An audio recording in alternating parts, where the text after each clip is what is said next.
Okay, we're working on that 2011 Volkswagen Jetta. This is the 6th generation Jetta with the TDI, common rail, and dual clutch transmission, DSG. So we're doing the transmission service. See right now it drips intermittently. And see the temperature at 34 right now. So I'm going to put the plug very soon. So it's going to drip on and off like that. That's normal. Also, you can hear the dual mass. It's noisy.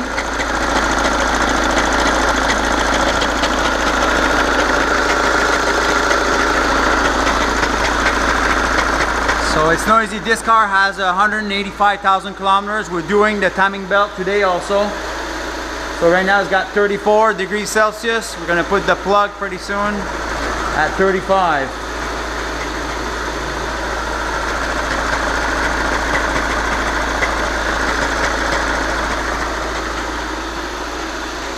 Okay, so it's 36, so I'm gonna put the plug in. See, it's dripping a little bit. See, it's kind of on and off. That's normal.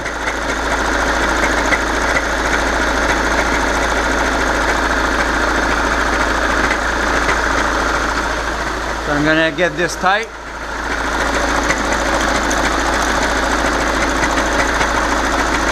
So that's good.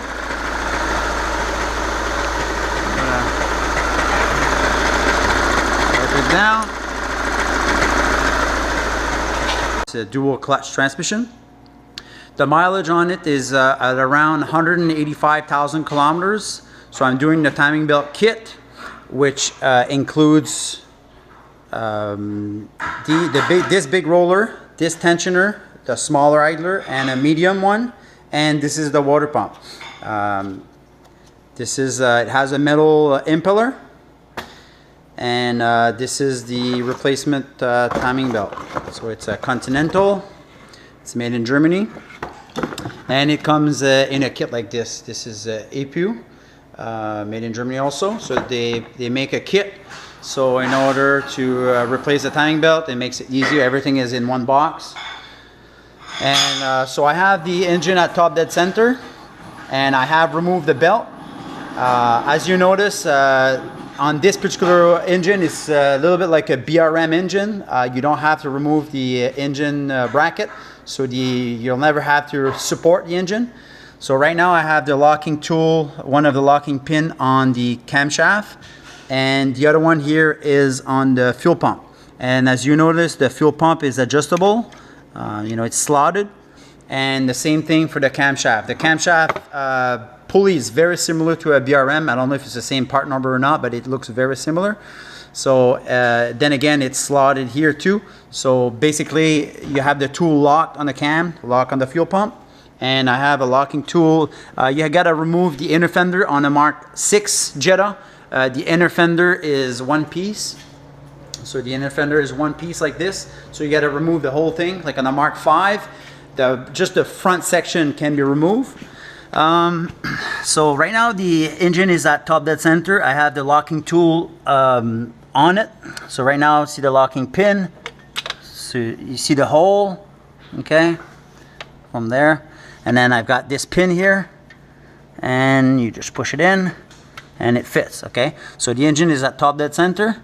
One thing I want to show on these MK6 Jetta, that little light here, this is the daytime running light on Canadian spec cars. I don't know if in the US this light might not light up, but it's just a regular bulb. It's a one filament bulb, but it's not easy to change. You got to remove this cap, but then this light is about here, you know. So it's not easy. What I suggest, what I've been doing, I've been buying some very good quality, some LED bulbs. So when I do one, usually I suggest a customer to replace both of them with LED bulbs. So then you don't have to go back and change this. So I have removed this is the cover, top cover.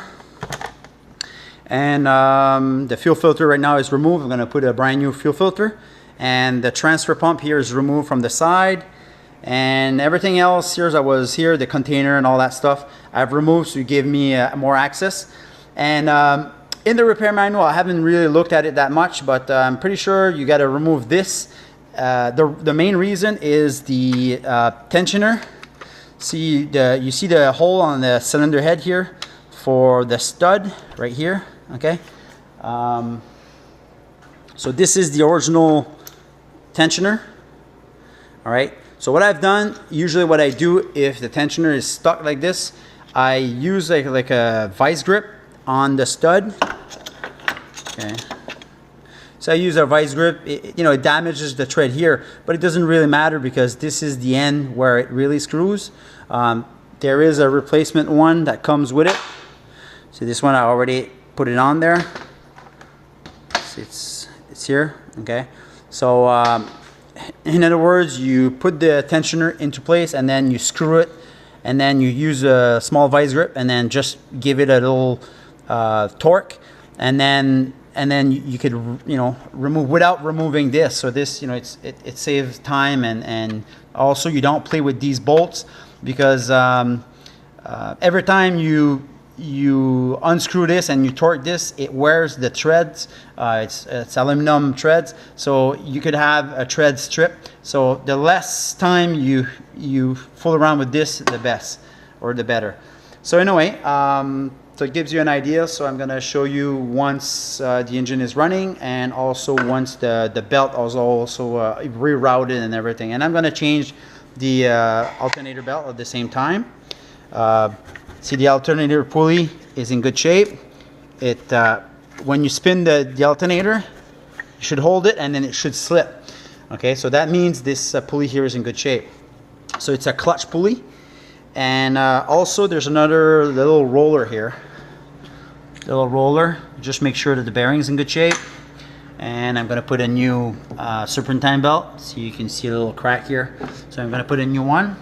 And that's all the fasteners from under the car. And that's about it. Alright, right now I have the timing belt installed.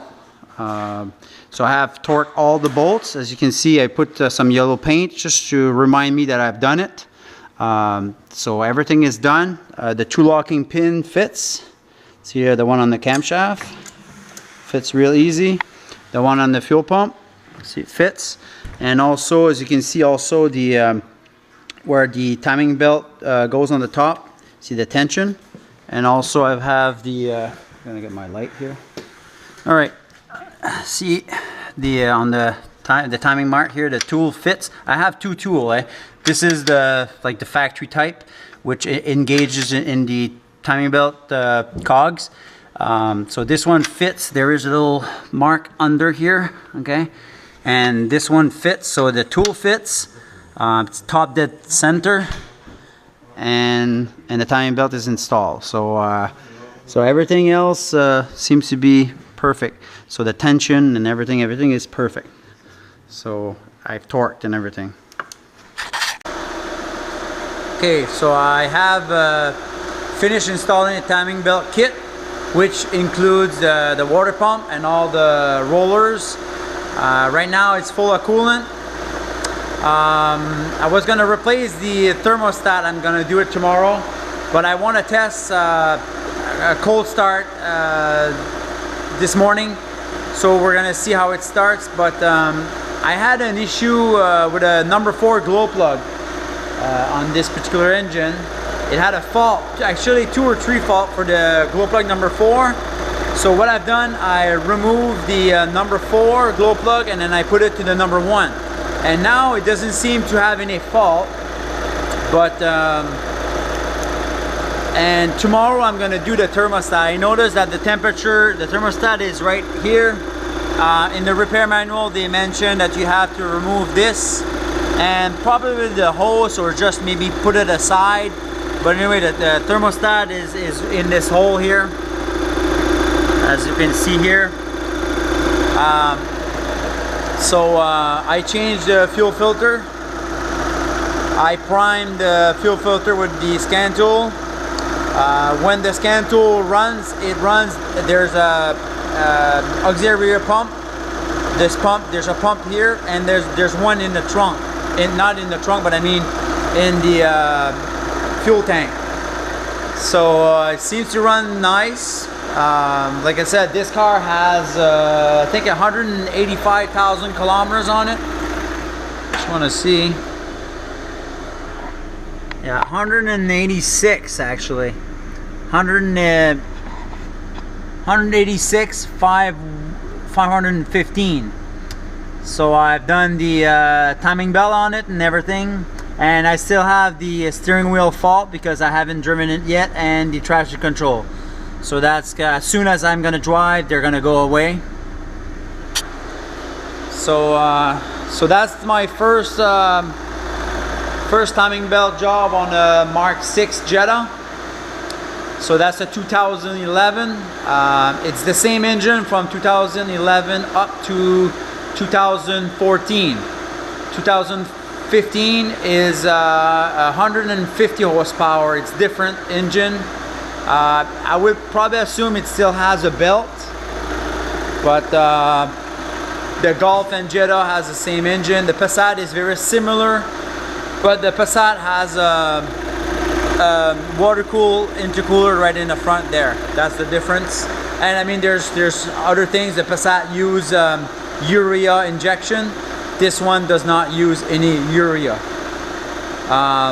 So that's about it. So anyway, I'll do the thermostat. I'll do a little video of the thermostat removal, but it's hidden behind the throttle valve and the EGR right in the front.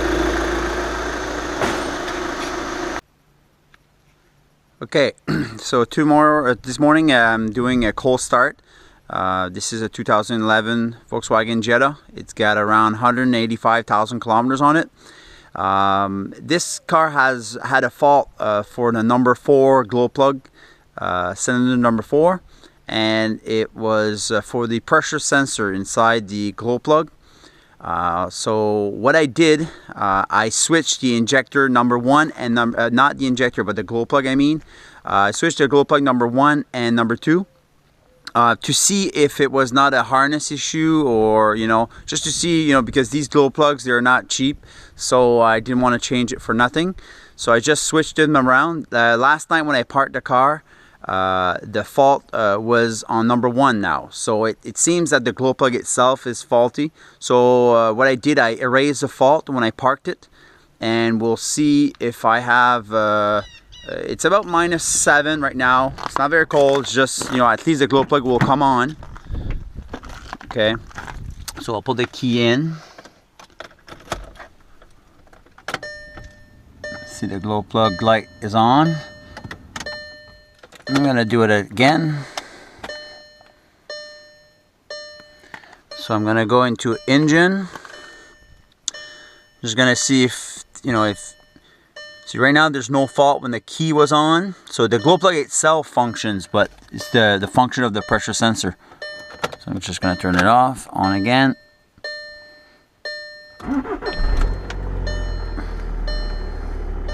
Start it right away. So we'll see if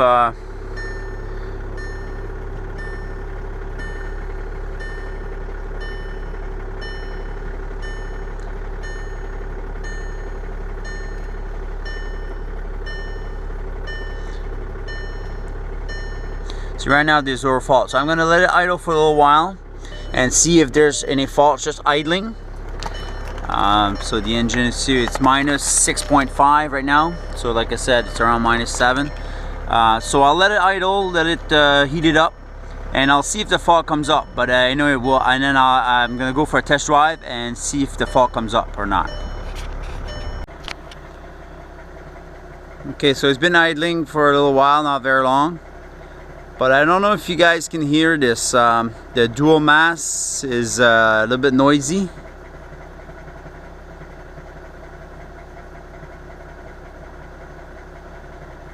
So you can hear the dual mass, even though the plastic shield under the vehicle is there, hood is closed and everything.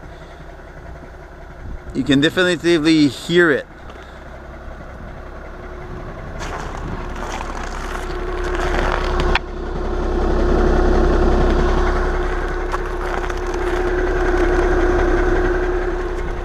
know, I can hear it. I don't know if the camera will pick that up. So we'll see if there's any faults just by idling like this.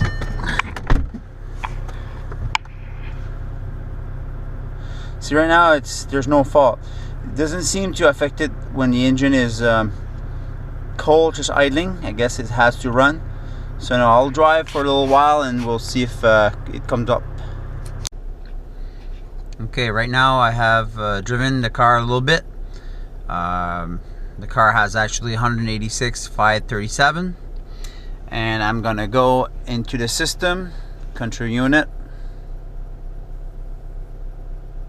and I'm gonna go for the engine. Okay, read code. Alright, so it has one code. It's the fault code 05070. So it's active and static. And so the fault code is sensor for internal pressure of cylinder 1 electrical malfunction. Okay, so I had this fault on number 4 before because I switched both glow plugs on number 1 and number 4. And this is the freeze frame. Okay, so fault priority 2, frequency it happened 1. It happened at 186,536, and right now it's got 537. So it happened a kilometer ago. The time it happened at the date, I guess doesn't make sense, but the time it happened a couple minutes ago, and then the RPM it happened at almost 3,000 RPM. The speed was 62 kilometers an hour. Pressure, so it gives you an idea, you know, when the fault happened. But it really has the fault for the that glow plug. So in other words, we ordered one. I'm probably gonna install it today and go for a test drive and see if it comes back again. And also on this vehicle, the thermostat is not okay. Right now it's just idling. Right now it's idling. It's 68 degrees Celsius, but it doesn't go much higher than 80 degrees Celsius. So I'm going to put a new thermostat today, and we'll see if it reaches higher temperature. I'll show what temperature it goes after I come back to the garage. So that's about it. Okay, right now the engine is just warm. It's not complete operating temperature, but if I go here and I go read codes, so right now there's no codes. But if I rev the engine, okay, if I rev the engine past, let's see, well, right now it's in part, so I can't rev it higher than 2,500 RPM. Right now I have full throttle. Just want to see if it will make a fault. See, right now it doesn't create a fault. I guess it has to go over 3,000. So I'm going to put it in neutral. And I think in neutral is going to rev higher. Nah, it doesn't rev higher.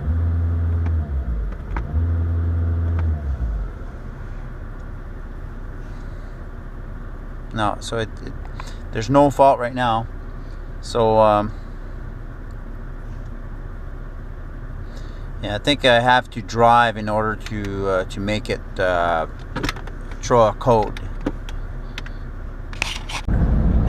Alright, so I've been driving for a while now, and the engine should be in normal operating temperature.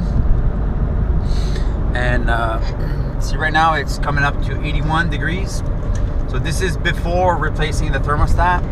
Usually it should come at least at 90. Some of them go up to 95. So we'll see. The temperature outside is not very cold. It's minus 2.5, so it's not that hard to do a test like that. But usually when it's very cold, like minus 15, the engine will have a hard time reaching its normal operating temperature. And as you notice also, if I back out, okay, if I back out again,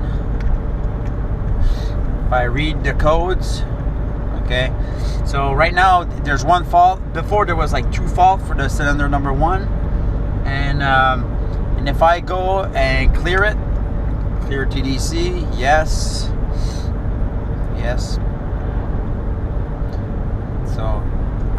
see if the fault is there. See, right now, system pass. I'm just driving at 80 kilometers an hour, and we'll check how quickly the fault comes up. I know I was just driving earlier, just a constant speed, and the fault came up right quickly. So it's not constant. I mean, it will come on. Sometimes will come on right away. Sometimes it takes a little bit longer to the fault to come up. But what I'm gonna do, I'm gonna accelerate full throttle, and usually a higher RPM, I think it seems to trigger the fault a little bit more than driving at low speed. Oh, well, see, right now it's there. So it says active sensor 1. See that? It says sensor for internal pressure of cylinder 1 and plausible signal. So anyway, I'm gonna replace that glow plug, and we'll do another test drive to see if the fault is eliminated. But it should, because this fault was on number 4 before, so that's good. So I'm gonna go live data again, because I've been driving at a constant 80. Coolant temperature, yes. See, right now it's between 80 and 81. 80.1 actually, this one. But anyway, it doesn't go higher than that. It should go higher than that. So that's good. So it's like missing 10 or 15 degrees on the top. And so I have removed the thermostat. It's not the easiest one to do. You got to remove this throttle. They call it a throttle valve. Also, I'm going to clean it at the same time while I'm at it. They call it a throttle valve. It's very similar to a throttle body on a gas car, okay? But this one is mostly there for emission related, and also when the engine shuts off on the diesel, this valve will close and it will reduce the compression. So the engine will kind of stall or stop smoother. You know, the engine is not gonna shake as much. So this is why this valve is there. And like I said, it's for emission issues related, because this is the EGR on these models.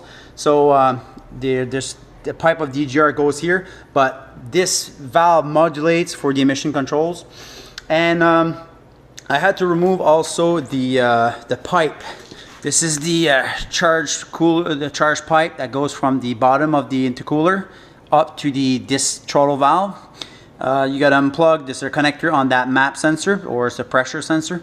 And I remove it's a plastic dipstick on this particular model. Okay, so there's 2 screws that holds it, one there and on the top. Okay, so this pipe is very hard to remove, especially this screw here on the block.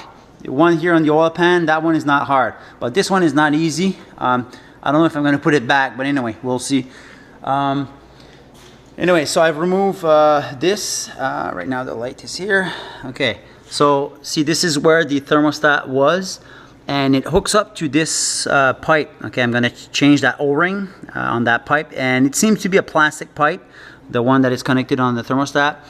So this thermostat is not the easiest one I've done ever. You got to remove this pipe here, which is bolted on the side of the oil filter flange. As you can see, the stud. There's one bolt I've removed from one bracket here on this metal bracket. And these are the screws. These 2 are for the thermostat itself. These 3 is for that valve. And this is for the dipstick.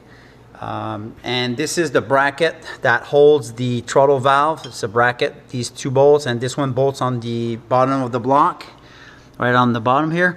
And also what I've done is I put like a lock nut, like a Volkswagen lock nut, just a bolt with some tape, and I jammed it into the hole because I don't want any coolant falling into the engine. So before I'm going to remove that bolt, I'm going to blow it with air, just make sure everything is dry, so I don't want any coolant in the oil. But one of the hardest part is to remove that plastic pipe on the bottom, because it's very tight.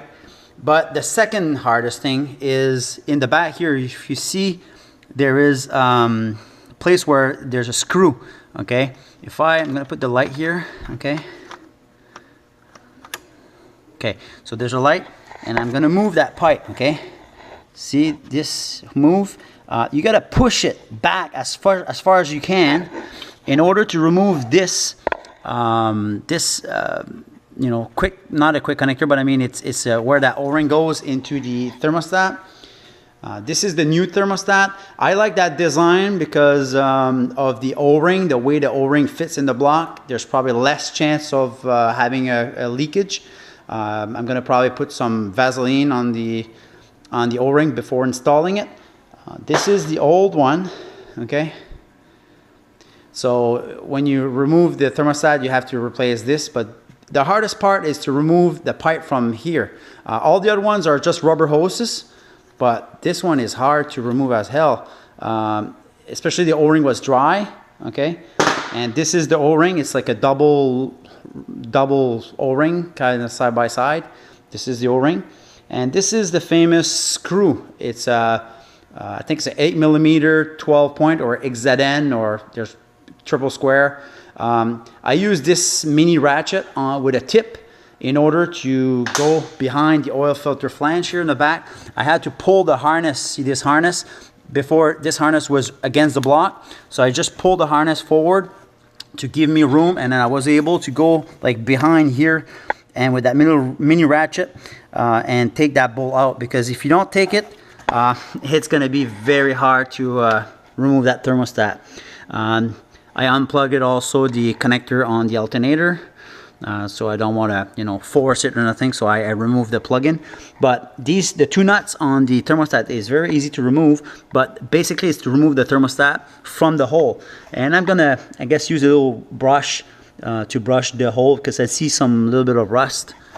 And anyway, so I'm gonna reinstall everything back in, and we'll go for a test drive. And we'll see what temperature this engine reaches now.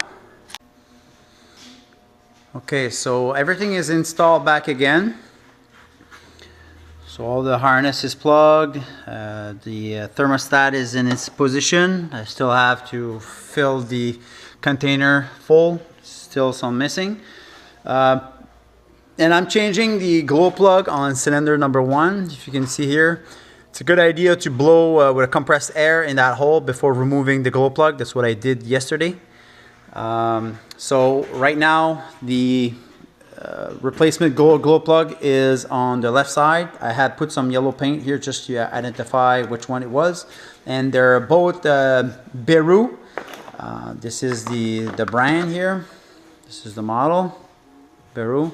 It's a German company. And these, like I said, they're special glow plugs on these models compared to the older TDIs. Let's say all the common rails engines, that's what they have. And it comes in this package, so it's very well protected because they don't want people to, I guess, damage them. And it's 4.4 volt glow plug. Before, the old cars, it was a 12 volt system. And I think after a while it was like a 7 volt, and this one is a 4.4 volt glow plug. So in other words, you can't go and test these glow plugs with a battery, because if you put a battery power on this glow plug, it's gonna burn very quickly, and they're not cheap. So this is why you have to make sure. See, I had put some anti-seize. I'm gonna put anti-seize on the tread a little bit, just to make sure that it doesn't seize up in the head, which is a good idea. So anyway, I'm gonna go for a test drive, and we'll see if this fault comes back again. I assume not, but I mean, you'll never know. And also, as a note, I'm installing also this clamp. This is a V-band clamp. This one is between the downpipe and the first emission control item. And there's a similar one, or exactly the same, before the particle filter. And these clamps, believe it or not, they're like $70 Canadian at the dealer.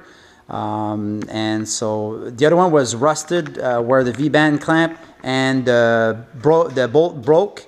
So I'm going to put some anti-seize on that bolt here, because the one that I tried to remove, I used a torch to heat it up, but at the end it still broke. So now I'm going to replace this one, and it's probably a German company. It's a HGS.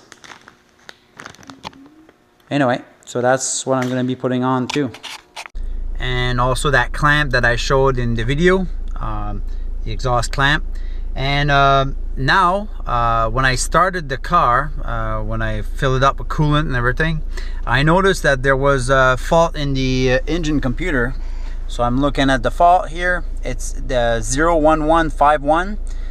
It says exhaust pressure control valve A stuck open. Okay, so this valve, I don't know, freeze frame, fault frequency, it says twice.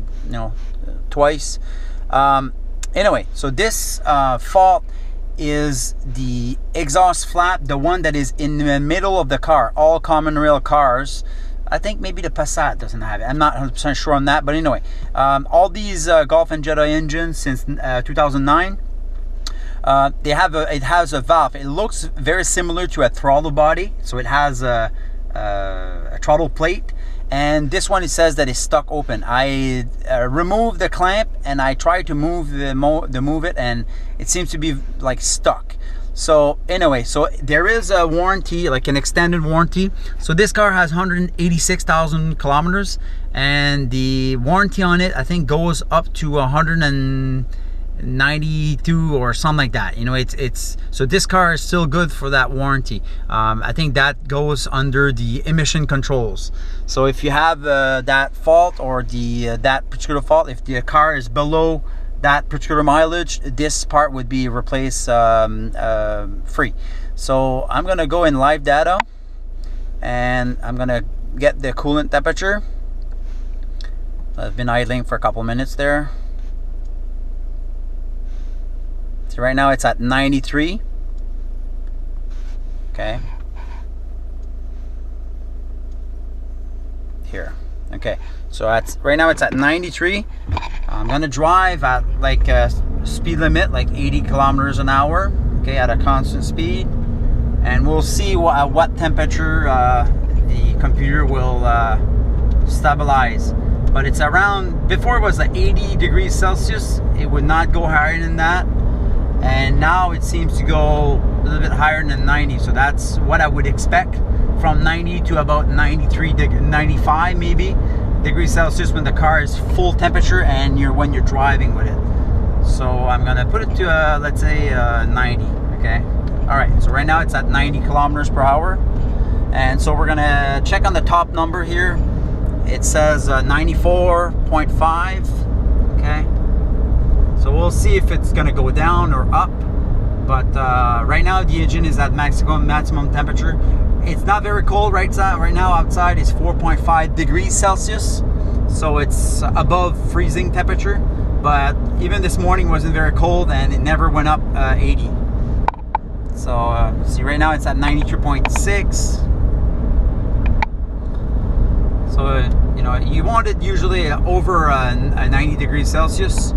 If it's at least 10 degrees lower than 90, then you probably have a thermostat issue, unless it's very cold outside.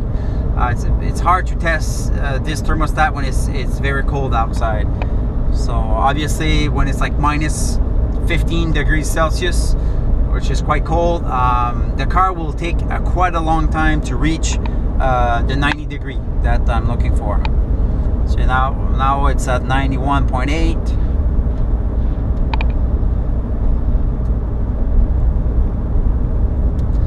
And you see the check engine is on because of that exhaust flap fault. So the customer is going to have to replace it. I don't recommend driving it very long like that. So right now it's at 90.9. So I guess it does stabilize at around 90. So right now the thermostat is new. It was not the easiest one to replace. It's not necessarily a job for a do-it-yourselfer, but that was my first time changing thermostat like that on a car like this. So right now I'm going to bring it to 90 again.